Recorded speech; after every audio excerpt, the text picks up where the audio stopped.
Hello friends, welcome to one academy. நான் Manikandan, one academy director. இப்போ பார்த்தீங்கன்னா நம்ம Tamil Nadu medical counselling rank list வெளியிட்டாங்க. ஓகேங்களா? ஸோ அதுலேருந்து பார்த்தீங்கன்னா நம்ம பிடிஎஸ் காலேஜஸ் எந்த மாதிரி கட் ஆஃப் வந்திருக்குன்னு சொல்லிட்டு நம்ம இந்த பதிவில் பார்க்க போகிறோம். இப்போ பார்த்தீங்கன்னா நம்ம பிடிஎஸ் கட் ஆஃப் பார்த்தீங்கன்னா கவர்மெண்ட் பிடிஎஸ் காலேஜுக்கு என்ன கட் ஆஃப் வந்திருக்குன்னா, இது வந்து பார்த்தீங்கன்னா உங்களுக்கு லாஸ்ட் இயர் என்ன ரவுண்ட் 3 நம்ம என்ன டேட்டாஸ் நமக்கு கவுன்சிலிங்கில் கட் ஆஃப் வந்திருக்கோ, ஸோ அந்த கட் ஆஃப் நம்ம மேஜராக எடுத்து அதுலேருந்து அனலைஸ் பண்ணி உங்களுக்கு இப்போ கரண்ட் மெரிட் லிஸ்ட் வச்சு நம்ம கட் ஆஃப் உங்களுக்கு டிஸ்க்ளோஸ் பண்ணியிருக்கோம். ஸோ இந்த இன்ஃபர்மேஷன் ரொம்ப யூஸ்ஃபுல்லாக இருக்கும், நீங்கள் பாருங்கள்.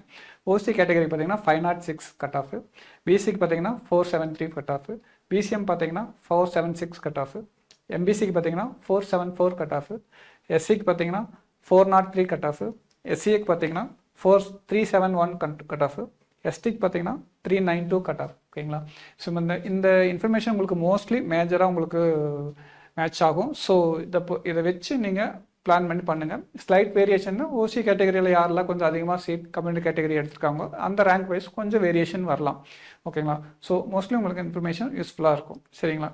அடுத்து பார்த்தீங்கன்னா ப்ரைவேட் காலேஜஸ், அது செல்ஃப் ஃபைனான்ஸில் கவர்மெண்ட் கோட்டா சீட்டில் இருக்கிற சீட்டுக்கு கட் ஆஃப் என்ன டீட்டெயில்னு பார்த்தீங்கன்னா, உங்களுக்கு ஓசிக்கு வந்து 415 கட் ஆஃப், பிசிக்கு பார்த்தீங்கன்னா 317 கட் ஆஃப், பிசிஎம் பார்த்தீங்கன்னா 307 கட் ஆஃப், எம்பிசிக்கு பார்த்தீங்கன்னா 318 கட் ஆஃப், எஸ்சிக்கு பார்த்தீங்கன்னா 307 கட் ஆஃப், எஸ்சிஏக்கு பார்த்தீங்கன்னா 257 கட் ஆஃப், எஸ்டிக்கு பார்த்தீங்கன்னா 175 கட் ஆஃப்.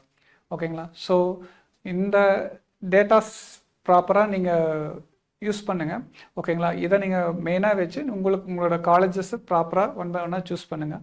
உங்களுக்கு கம்பல்சரி வந்து நல்ல காலேஜ் கிடைக்கும். ஓகேங்களா? ஸோ மோஸ்ட்லி உங்களுக்கு காலேஜ்க்கு இந்த கட் ஆஃப்லேயே உங்களுக்கு மோஸ்ட்லி கிடைக்க வாய்ப்புகள் அதிகம் இருக்குது. ஓகேங்களா? மேஜர் சேஞ்சஸ் ஏதாச்சும் வந்துச்சுனாலும் உங்களுக்கு யார் ரேங்க்கில் அதிகம் இருக்காங்களோ, ஸோ கம்யூனிட்டி வைஸ் ரேங்கிங் அதிகமாகும் போது உங்களுக்கு இந்த ஸ்லைட் சேஞ்சஸ் வரலாம். ஓகேங்களா? இந்த கட் ஆஃப் பயன்படுத்தி நீங்கள் உங்கள் சாய்ஸ் ஃபில்லிங்கை ப்ராப்பராக கம்ப்ளீட் பண்ணுங்கள், டாக்டர் ஆகுங்க. இப்போ பார்த்தீங்கன்னா நம்ம ஒன் அகாடமியில் ரிப்பீட்டர்ஸ்க்காக ஒரு ஸ்பெஷல் ஸ்காலர்ஷிப் ப்ரோக்ராம் வந்து அட்மிஷன் போயிட்டுருக்கு. ஸோ யாரெல்லாம் நீட் 2025 300+ ஸ்கோர் எடுத்துக்கோங்க அவங்களுக்கு வந்து 50,000 rupees ஸ்காலர்ஷிப் கொடுக்குறோம். யாரெல்லாம் 400+ ஸ்கோர் எடுத்துருக்காங்களோ அவங்களுக்கு வந்து பார்த்தீங்கன்னா 80,000 rupees ஸ்காலர்ஷிப் கொடுக்குறோம். நம்மளோட டோட்டல் ஃபீஸ்லேருந்து நீங்கள் ஃபீஸ் எப்படி பண்ணலான்னு பார்த்தீங்கன்னா, அதாவது 50,000 per terms அண்ட் into 3 அப்படின்னு சொல்லி நீங்கள் பே பண்ணிக்கலாம். 3 times தான். ஓகேங்களா? அதாவது இப்போ டேர்ம் 400+ எடுத்தவங்களுக்கு பார்த்தீங்கன்னா 50,000 into 3 நீங்கள் பே பண்ணிக்கலாம். அண்ட் 300+ ஸ்கோர் எடுத்தவங்களுக்கு பார்த்தீங்கன்னா 60,000 into 3 நீங்கள் வந்து ஃபீஸ் பே பண்ணிக்கலாம். ஓகேங்களா? இந்த ஃபீஸ் எல்லாமே பார்த்தீங்கன்னா உங்களோட tuition fees, book fees, hostel, food எல்லாமே கம்ப்ளீட்டாக வந்து உங்களுக்கு கவர் ஆகிடும். ஸோ இது உங்களுக்கு ஒரு பிக்கர் ஆப்பர்ச்சுனிட்டி. ஸோ நீங்கள் ஒன் அகாடமியில் ரிப்பீட்டர்ஸ் ப்ரோக்ராம் ஜாயின் பண்ணுங்கள், நீட்டில் சக்ஸஸ் பண்ணுங்கள், டாக்டர் ஆகுங்க. தேங்க்யூ.